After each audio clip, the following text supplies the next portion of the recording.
I don't think I'm the leader of anything. We are a complete community, made up of thousands of thousands. We are fathers, brothers, sons, mothers, wives, and all of this. This is not a gang. We are a community, a race. A mysterious killer left a trail of death in his wake, always using the same type of weapon, but in a surprising twist, it was that same weapon that ended his life. What led the infamous Ellen to his tragic end? What you will discover will leave you speechless. Join us until the end of the video to unravel this mystery. Before you begin, register with the like button and subscribe. Our stories will surely captivate you. Now, activate the bell so we can begin. Barrio 18 emerged as a street gang in Los Angeles. Although some versions indicate that its origins date back to the late 1950s, the gang consolidated in the 1960s. 80. After separating from the clan in 14, it gained notoriety for its participation in the Los Angeles riots following the acquittal of the police officers who brutally assaulted Rodney King. In its early days, the group's cliques were composed primarily of Mexican immigrants in Southern California, controlling areas such as MacArthur Park. Over time, immigrants of other Latin American nationalities joined, facilitating the expansion of the gang to other countries, especially Central America. In the late 1990s, a special FBI team managed to capture several prominent leaders of Barrio 18. However, this did not weaken the gang. On the contrary, it provided them with a new platform to operate from federal prisons. Despite efforts to isolate the leaders from their external contacts, figures such as Francisco Martinez, alias Poppet, continued to control criminal activities from prison. Maintaining control from prison underscores the resilience and organization of Barrio 18. Furthermore, some members of Barrio 18 joined the Mexican Mafia, forming a powerful confederation known as the Serenos. Although these gangs often clash on the streets, they form a united structure within prison. Under the Mafia's rule, consolidating its power and extending its influence, Barrio 18's expansion into Mexico and Central America was largely due to changes in immigration policies in the 1990s that deported foreign residents for minor offenses. This mass deportation resulted in an increase in gang members in Central America and Mexico, which significantly increased violence and crime in these regions. The gang, adapting to its new environment, began to establish more sophisticated criminal networks, engaging in activities such as drug trafficking and large-scale extortion. Barrio 18's ability to adapt and expand both inside and outside prisons, demonstrating its ability to survive and thrive despite efforts by authorities to dismantle it. This has turned the gang into one of the most feared and enduring criminal organizations in the region. In the late 1990s, Central American governments implemented heavy-handed policies that criminalized even mere gang association. These policies resulted in mass arrests that, paradoxically, strengthened the gangs by concentrating their members in prisons, facilitating their organization and expansion on the streets.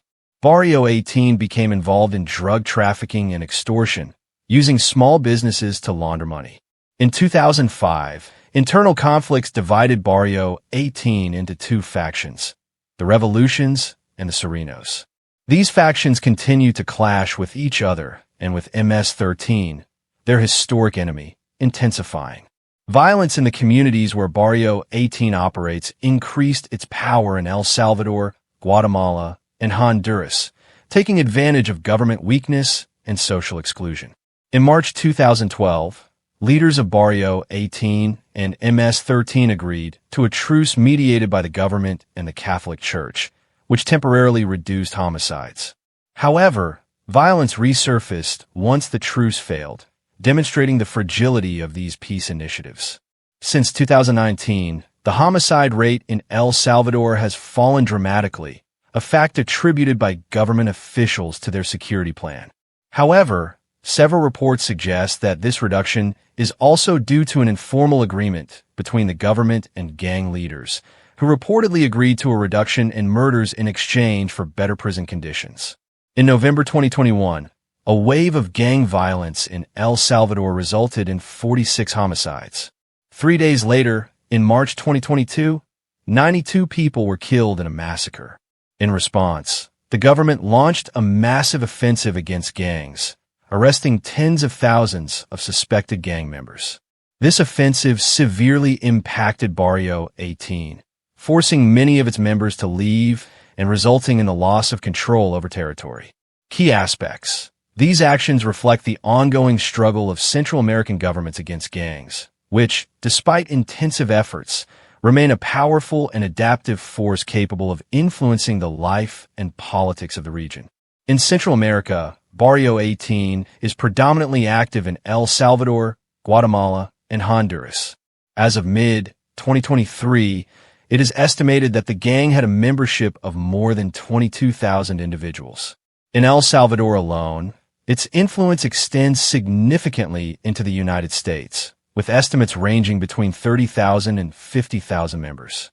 During the 2010s, it operated in numerous cities in nearly 20 states. Although many of its members reside in California, Barrio 18 also has a notable presence in other locations in the American West, such as Denver. The gang has also made inroads into Italy since the mid-2000s. The arrest of an alleged Barrio 18 leader in September 2016 highlighted La Pandilla's ambition to expand its influence in Europe. Spanish police issued a warning about this risk by arresting 15 Hondurans in 2023. Those suspected of planning to establish a Barrio 18 cell in Barcelona have also been reported. Cases have also been reported of Barrio 18 members fleeing the government's campaign in El Salvador, seeking refuge in southern Mexico. Barrio 18's main adversary is the MS-13. In El Salvador, Barrio 18 is fragmenting into warring factions, the Revolutionaries and the Serenos, a division that often leads to acts of violence. The gang also maintains close connections with the Mexican Mafia. An extensive network of collaborators has been documented, ranging from lawyers to taxi drivers and mechanics. On numerous occasions, the gang has clashed with the state security forces during successive campaigns against gangs in Central America. The Salvadoran Congress, under the influence of allies of President Bukele, has extended a state of emergency until at least the end of July. This measure allows for arrests without a warrant and was initially implemented in late March in response to 87 homicides that occurred over a weekend, all related to gang activity. Furthermore, the parliament has toughened penalties for those belonging to these criminal organizations, especially the MS-13 and Barrio 18 gangs, which operate in the country and are involved in activities such as drug trafficking and extortion. Before the government intervention, around 16,000 members of these gangs were incarcerated. However, with the arrests made in the last 3 months, it is estimated that approximately 59,800 people are currently behind bars. 84% of the 70,000 members officially considered to exist in the country. Most of those detained are still awaiting trial, while humanitarian organizations and even the United States government have urged El Salvador to respect human rights. The death of Old Lin. Whoever lives by the sword dies by the sword. This maxim has resonated throughout time, and those who choose the path of evil, like drug traffickers, inevitably dig their own grave. Old Lin was no exception. Known for his cunning and cruelty, Lin had become a drug trafficker equally feared and respected for years. He had managed to elude the law and his rivals, accumulating power and wealth at the expense of the blood of others. However, fate has an ironic way of balancing the books. Lin's network finally unraveled when a series of police operations began to close in. Around him, his allies became fewer, and his enemies grew bolder, seizing every opportunity to weaken his empire. It was on a cold, rainy night that Lin's inevitable fate came knocking. The Zetas, one of the region's most violent rival organizations, had decided it was time to eliminate their competition. Without mercy or compassion, they stormed into Lin's hideout, ready to make him pay for every life he had ruined. Reports of what happened that night are vague and fragmentary. It is said that Lin, cornered and desperate, begged for his life as the Zetas' men surrounded him. Videos that circulated later showed scenes of horror and despair, with Lin pleading for mercy while his captors remained relentless. Lin's fate was sealed. That moment of anguish and terror served as a grim reminder to those who ventured into the world of organized crime in a world where the rules are simple and brutal, where the law of the street dictates life and death. Prison may seem like a preferable fate, but for those like Lin who crossed lines that couldn't be erased, there was only one way out: death. Compared to the final fate that awaited him, given that prison was just a minor fate, the tragic story of Old Man Lin serves as a stark reminder of the devastating consequences that come with the path of violence and crime. The proverb that when a sword dies resonates with a disturbing truth. Those who choose evil as their path will sooner or later face their own destiny, often in a violent and merciless manner. Lin, like many other gang members and drug dealers, met his end in an ironic twist of justice. While his exact past and specific actions may be subject to speculation, the fact that the police arrived late to arrest him in front of the Zetas shows how even those who perpetuate violence can fall victim to it. Their fates, marked by brutality and a lack of mercy, are a vivid reminder of the lives lost to crime. The videos circulating show the indifference or even violence of those who persecute him is a sad illustration of how the downward spiral of violence can lead to dehumanization, turning people into mere statistics in a senseless war. Gang life, marked by power, violence, and a lack of scruples, is a path that inevitably leads to destruction.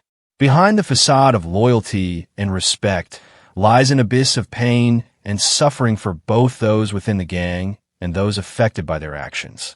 Old Man Lin's death is a grim reminder that violence only breeds more violence, and that the path to redemption and peace begins with renouncing gang life. Although no official videos exist, recordings have circulated in the last week in which Ayn is seen begging for mercy without receiving any. This case illustrates that in the world of drug trafficking, there are only two ways out: jail or death. Compared to Old Lin's fate, jail doesn't seem like such a bad option. So, we come to the end of this video.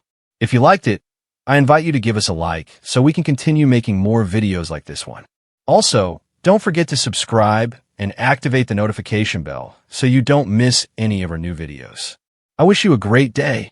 Until next time.